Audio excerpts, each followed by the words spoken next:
Hello and welcome to the Monday Mile podcast. Today we are in the heart of London and we're linking up with a Paralympian who made history here in 2012.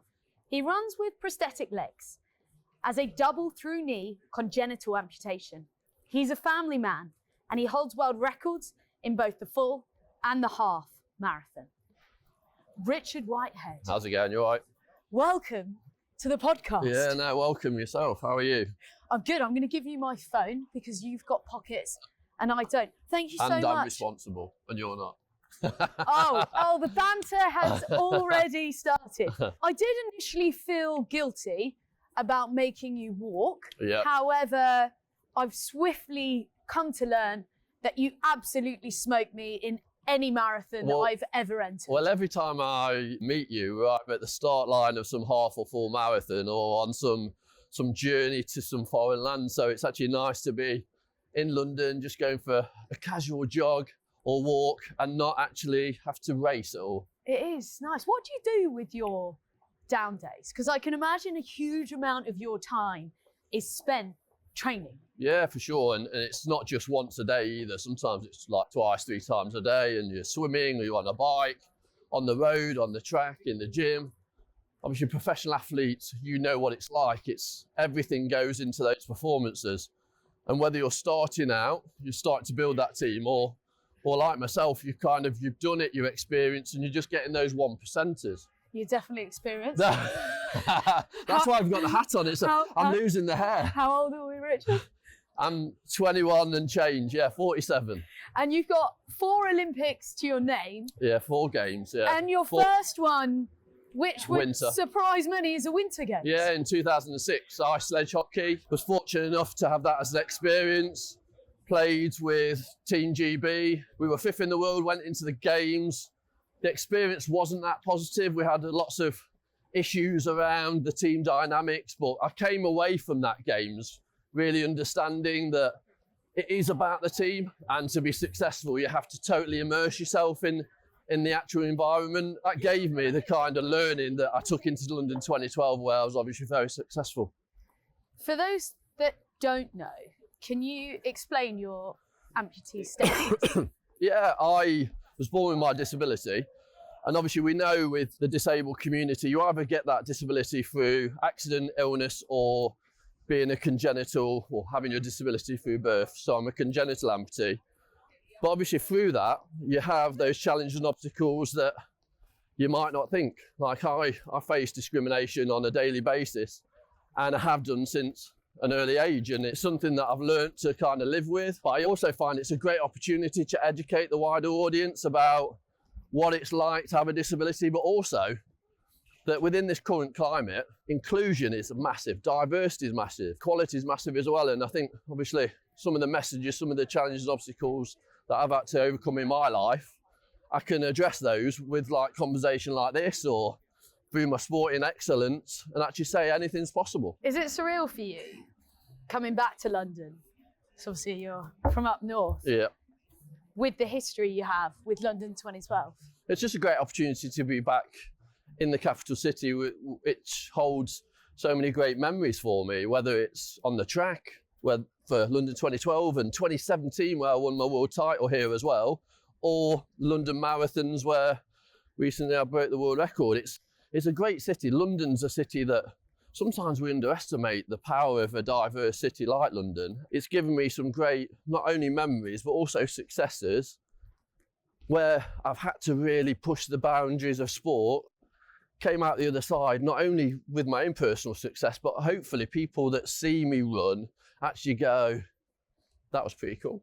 You are incredible. And just hearing you list off some of those accolades, there's a very clear divide in your sporting career. Yeah, for sure.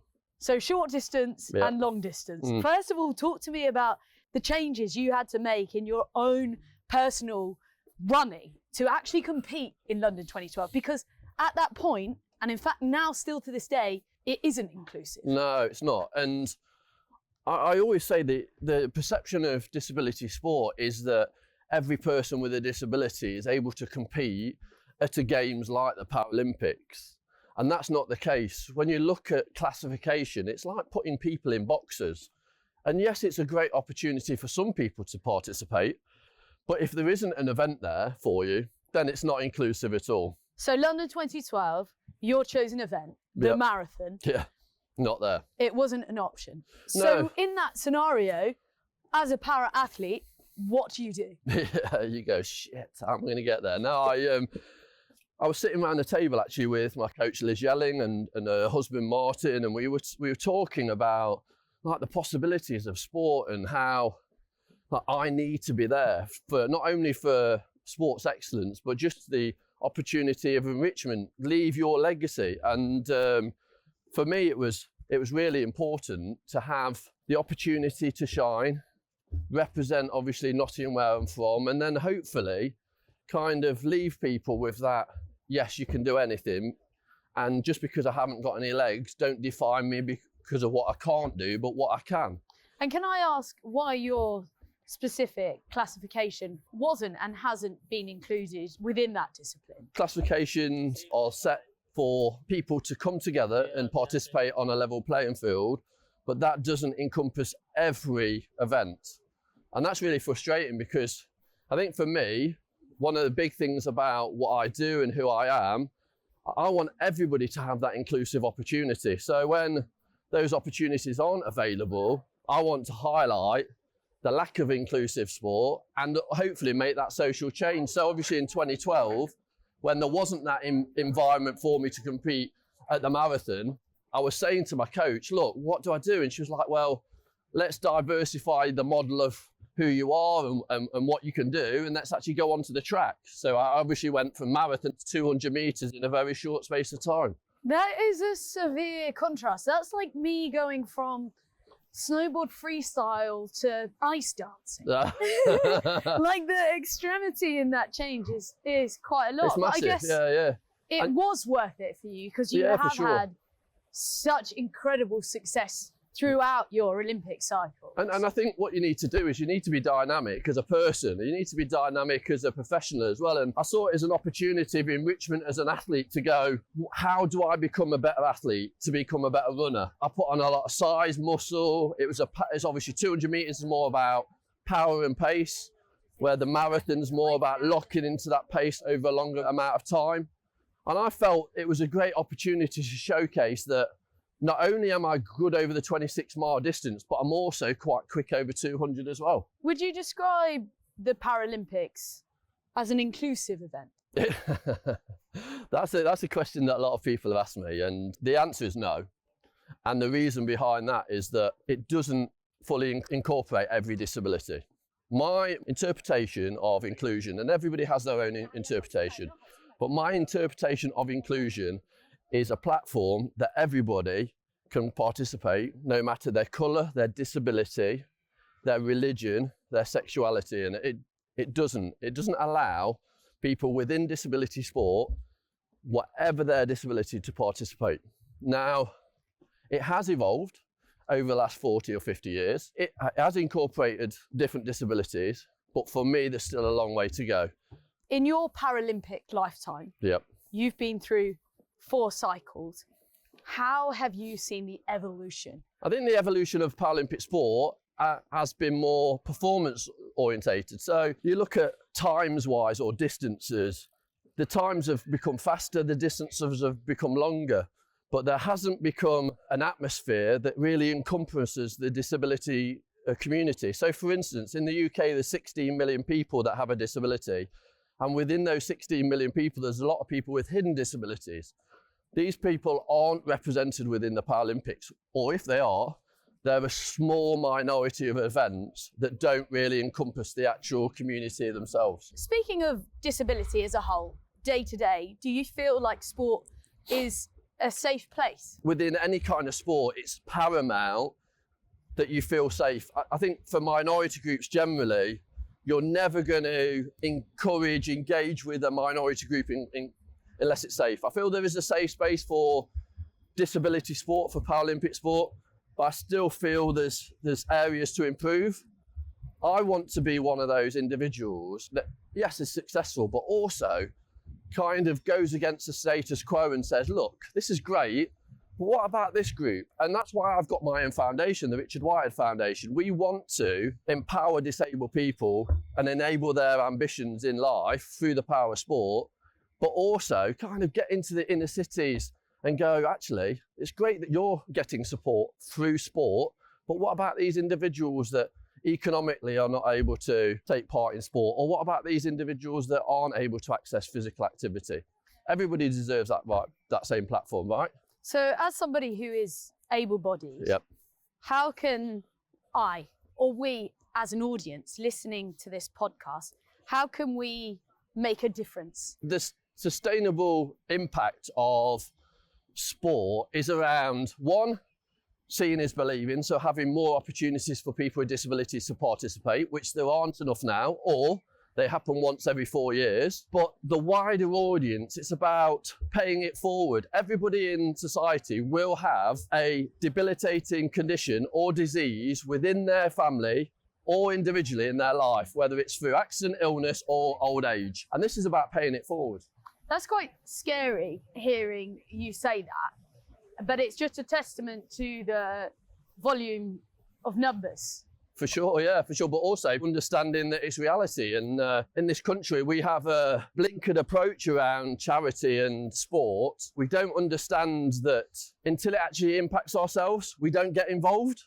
So lots of people that I know that are involved in disability sport, can I borrow your shoulder? Yeah, go on. Disability sport will be involved because they've got a child or a relative that's got a disability. I told you I don't like ramps or steps, right?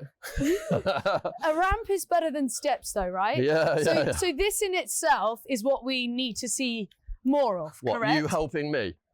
Well, I'm always here to lend a hand. I mean, You're never normally any use though, right? Society needs to be set up in a way to make life more accessible for you. Yeah. So, I'm not saying easier. I'm not saying easier. I wasn't born with a silver spoon in my mouth. My mum and dad are working class. They always made me work for what I achieved in life. And I continue to have barriers and obstacles in my life that I have to overcome. But for me, it's always been about having those experiences and then utilising those experiences for the greater good.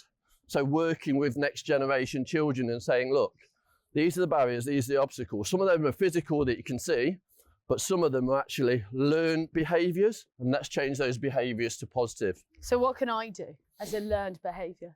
Can you give me 3 things? I think utilise your platform to educate the wider audience around what inclusion is. And that is, like I say, having that platform for the greater good. I think also representation is really important. Have more people from the disability community on your platform, talking openly about some of the challenges, obstacles, celebrating their difference, using it as an enrichment opportunity. And then the third one would be volunteering within the disability community. There's lots of opportunities, whether it's running with individuals at these major sporting events, getting those people with disabilities that are on the other side of the fence, on the road, actually getting them involved in physical activity. You know what physical activity is like, not only for the body, but also for the Mental health. Yeah, it's really important. And people with disabilities have a massive area of mental health that's never been addressed. So now we met you today in King's Cross and you were greeted by a lady. Yep. And you told me you had a lovely conversation. For sure. How often are you picked apart from the rest because of your disability? My disability is obviously visual. I kind of choose that visibility as well. I don't wear long trousers, or I choose to obviously have that conversation with people and it's addressed. It's important to. I think when you're talking to especially young people that have no experience of people with prosthetics or differences, that it's an enrichment opportunity. It's an opportunity to educate that next generation around that we all are different. We've all got challenges, obstacles in our life. We come together as one community. The lady today that you alluded to, she kind of just wanted to sit down and talk about, maybe she saw my difference, and she then related that to some challenges and obstacles. And I turned that around and said, yes, I may have some challenges and obstacles in my life, but I've had all these opportunities, whether it's through sport, through the arts, being creative. I think people with disabilities are very creative and very resourceful. That resource has never been kind of maximised. We as a society now have a great opportunity once every 4 years with the Paralympics. Let's embrace it through the power of sport and give creative people that platform for success. As a role model, with the success... As a model that rolls. As a role model, yeah. With your success, do you think it's important for you to show your disability, as you stated? So you are wearing shorts, and about 10 minutes ago, it was freezing cold. I think it's each to their own as well. I'm not saying that everybody has to wear shorts because you've got no legs or you're an amputee. I just feel it's a great opportunity for me to embrace the gift that I was given at birth and utilise that to what I'm quite good at. I'm able to communicate what diversity is through my condition and disability, and hopefully people kind of relate to that through their own challenges and obstacles that they go through in their life. And Richard, you alluded to your disability being a gift. What would you say to a 4-year-old Not a gift. looking to follow in your footsteps? Why is it a gift? People kind of say, well, actually, it's okay for you because you've done all this sporting success. It didn't start, that's not my starting point. My starting point is the same as that 4-year-old that you alluded to that's just kind of trying to find their way in life and enjoying the concept of being inclusive with their peers and playing football and swimming. And I think it's really important to be spontaneous, but also as a youngster, understand that when you're vulnerable, when you're in those situations that really do kind of highlight your disability, utilise that as a superpower. And it's so powerful when you see young people with disabilities overcoming challenges and obstacles. It's incredible. It inspires me to continue my journey for sure. I had a running event in Nottingham, and a young boy called William last year tried on his running prosthetics, tried them on. This year, 2.5 hours it took him to run a 5K. It was incredible. Wow. The ability to do that when you're a young boy, and he had to go through so much endeavour to get to the finish line. And for me to see that, I was a small part of that, putting on the event and empowering him to start running. And that's something that makes it all worthwhile. All the struggle, all the heartache, all the challenges makes it worthwhile. And Richard, I'm going to ask you again, because you describe it as your superpower and a gift. Why is that your disability has given you this power? Because not many people would see it like that. And seeing a negative as a positive.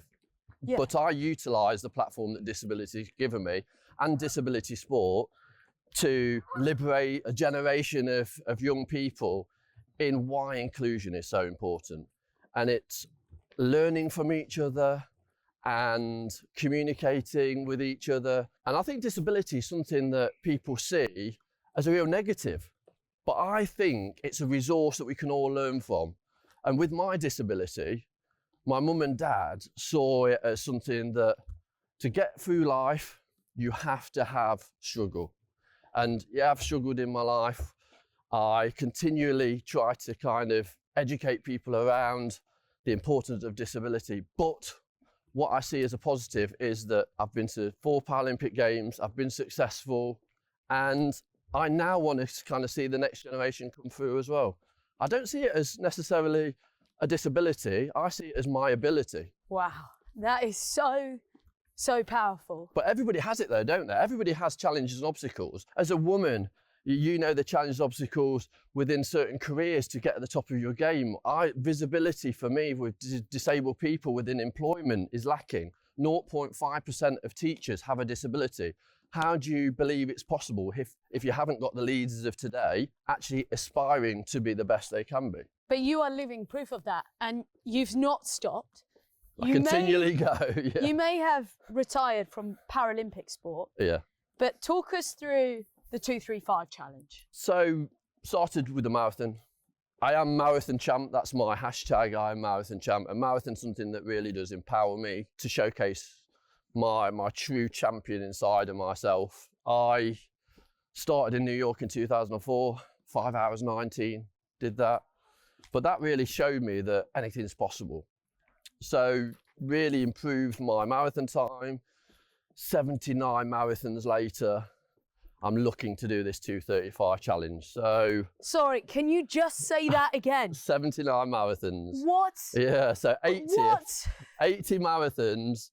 Well, 80th marathon will be Chicago, and hopefully I'm looking to do a 2:35, which is the fastest time that any leg amputee has ever done, whether it's above knee, below knee, double leg amputee, single leg amputee. It's a massive challenge. When I first started this challenge last year, people said I'd get nowhere near it. I'd not run a competitive marathon for 13 years, but I put into place a strategy of how I was going to kind of attack this goal. Started off in New York, where you were. I did 2:57 there. Then I went to Tokyo earlier this year, 2:50, London 2:42, and then hopefully with So we're well on the road. Yeah, we're on track for sure. What I want to unpack is your resilience. Resilience for me is something that's gained through experience. Okay. You need to have those. Can you give me some? You need to have those opportunities of enrichment where you're pushing yourself, whether that's through challenges and obstacles in your life, whether that's through training. Look, when things are handed to you on a plate, what do you learn? Nothing. Fuck all, nothing at all. You don't learn anything. What you need to have opportunities where you're pushing yourself physically and mentally, where you realise that achievement for you, there is no ceiling. And the opportunity for you for enrichment, whatever your age is, there is some. I hear this kind of, oh, I'm 40 or in my 40s, you've done everything. Why are you now trying to kind of push the barriers of what's possible? Because I can. And physically, I feel like I've still got some growth to come. Hence the reason why this 2:35 challenge, I wanted to kind of have a real good go. And with a strong team around me, with people that believe it's possible, I think if I get close to it, that's brilliant. If I do it, amazing. But put yourself in that vulnerable situation for success, and you'll learn a lot about yourself and your team and how people's self-belief has a massive impact on your success. What's quite surreal is you have retired from Paralympic sport, yet you are pushing yourself in this other direction. You are also working on the Paralympic Games for 5 Live. That's got to be cool to be able to give back in a different capacity. And also paint a picture of what Paralympic sport should be, and have that honest, transparent, open and kind of conversation. Hopefully I can enrich people's lives about what it is actually like to be a person with a disability. I know a lot of these athletes that are going to be successful. I know what it's like to be on that start line, having to put everything into a competition. So I can paint that picture to the wider audience. Can you paint this picture though? Ready? Go on then. What does it feel like to run a marathon as a double amputee? It's not easy for one. People think that obviously I run on springs. Yeah, I don't run on springs, I run on prosthetics. People think that it's mechanical. It's not mechanical at all. It's all powered by me. The energy that I utilise is over twice as much as an able-bodied person. I have to train as hard, if not harder, than an able-bodied runner. I have to manage my energy systems. I have to because I'm doing things that nobody else has done within sport. I feel that that's a great opportunity to actually kind of push the barriers of what's possible. So work with people like Nottingham University, Trent University on my sports science. My coach Liz Yelling is pushing me with my training and my running, as well as training partners. And it's incredible that I've got this opportunity. And what I want to do is I want to show that as long as you're trying to take those opportunities, it's okay having those opportunities as a person with a disability, but you need to grab them with both hands. And whether you're successful or not, it's about kind of optimizing the opportunity. That is so cool. And to think you've got 2 kids and a beautiful wife, and not only are you paving the way for Paralympic sport, but you're also inspiring your own children in the process, because there is no let up, there is no stop. To Richard Whitehead. And the wheels are rolling. And we never really retire. I think the word retiring means stop and slow down. And for me, it's just the goals move, the passion's still there. I still got the drive. How do you retain the passion? Because a lot of people can relate to that, whether it's running or whether it's just going into the office and being better than yesterday. Yeah, I think a lot of people, when they have the big highs, they mentally are not able to sustain that kind of effort level, or they're always looking for the same experience. They're looking for, how am I going to be in a stadium where 80,000 people shout you on and cheer you on? I think for me, it's all about understanding that those opportunities will change and being dynamic, having a team that's dynamic. Are these stairs better? Yeah, no, these are cool. Yeah, as long as I've got a handrail, it's all right. Not everybody can be aspirational. I don't feel that I'm a role model. I don't feel that I'm aspirational. I just do what I do. And if other people relate to some of those challenges and obstacles that I've had to overcome in my life, then that's fantastic. I remember when I was growing up, I thought if I could run one marathon and get to a finish line, I'd be able to celebrate that success with my family, and to be able to share that with a wider audience and people to actually relate to my challenges that I've overcome in their own way. It's fantastic. It's powerful. And I think all Paralympic athletes and Olympic athletes, when they compete this year, need to understand that it's not about them.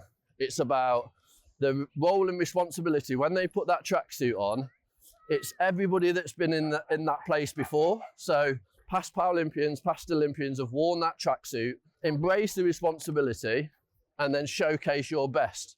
I always say to every new athlete, race as though it's your last race, every time. If you were to leave a legacy, Richard Whitehead, MBE, what would it be? I think it would be more than an athlete. I'd like to be remembered as somebody... As a bloke with all the dad jokes. As somebody that's seen wider than just the gold medals and the success. I could have stayed in Paralympic sport with swimming and other sports and been successful and won 20 medals or whatever. And I think for me, it's really important.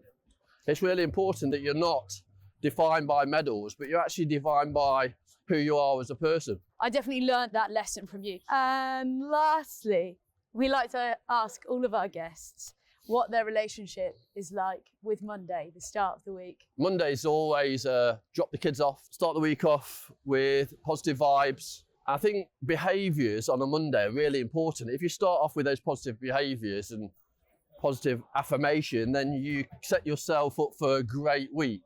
And in the morning, I brush my teeth, set myself a goal of the day, and kind of really try to aspire to achieve all those. And then on a Monday evening, or whatever evening, I'll then brush my teeth again and go, actually, I've achieved my goals, I'm really happy, or I set new goals for the next day. And I think that's a great way of kind of going about achieving in life. Have small achievable goals with that massive aspirational goal of being a better person, because better people make better athletes for sure. And make the world a better place. We try to. If there's one thing I've taken away from this, it's reflection needs to be done whilst brushing my teeth more often. Yeah. Or brush your teeth more often. For longer. For longer, yeah. Richard Whitehead, it has been such a pleasure to speak to you today. Anytime. And to stroll with you. You have, without a doubt, impacted my day and turned my day around. So I want to thank you for your positivity. Anytime. Here comes the 235. We're behind you all the way. When are you going to do it? When are you going to knock it off? Come on. So that's October in Chicago. You heard it here, claiming it. We'll give you some power juice to get you I know, around. that's it. Oh. I need one of those boards, power up boards. Yeah. Monday Mile listeners, you know what to do. Do head over to YouTube, give us a subscribe, and make sure you tune into the audio, because we drop every single Monday morning at 12 a.m. for those early risers. So you can plug in and join us for a stroll. Oh, wow, you've even bought the medal. I didn't even tell you about it. Was this the first? This and is that's the a first Paralympic medal. gold from London 2012. Wow. It doesn't get any more iconic than that. What a stroll with an absolute champion on every level. Thank you, Richard. Anytime.